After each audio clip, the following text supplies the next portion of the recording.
punainen ja violetti, nainen kuin tulppaani katselee maassa varista. Koonnut yhtä nokallista pesätarpeita koko maiseman leveydeltä. Nokka on variksen syli ja sillä se myös sukii ja ajattelee hyvin olennaisia asioita. Yllättävän paljon sopii variksen nokkaan. Illalla varis noutaa naisen pesäänsä ja naisen ääni palaa takaisin.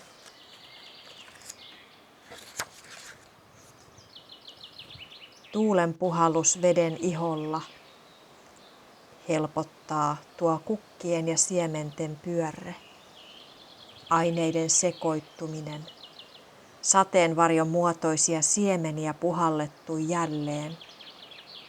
Kun sanon vesi, vastavirtaanui keltainen poikue, sillä riittää kurottavaa takaisin.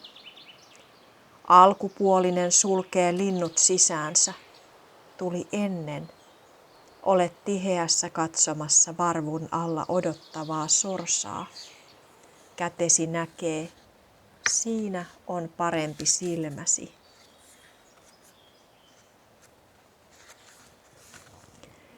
Salaatti heiluu tuulessa, liljat tuoksuvat.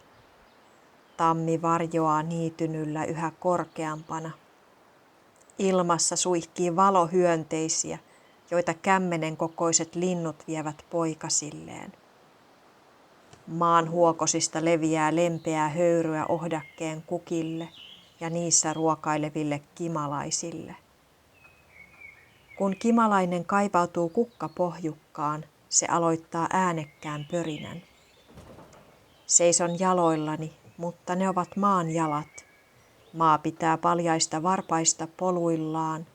Eläinten anturat hierovat maan selkää. Mukavat käpälät on jäniksellä, ilveksellä, ihmisellä. Jalat kuuluvat maalle. Lähteessä alkuperä purkautuu pintaan. Vesi hakee tietoa maan syvyydeltä. Kysy vedeltä, juo se. Sakka erottuu lähteen kirkkaasta, laskeutuu pohjaan. Antakaa sen olla rauhassa. Ajatus sinusta, kuin pitelisin pientä lintua. Kunpa ilmestyisivät suunnat ja ottaisit minut takaisin nauruusi. Tämän tien sinä jaksat kulkea, sillä se ei vie kauas.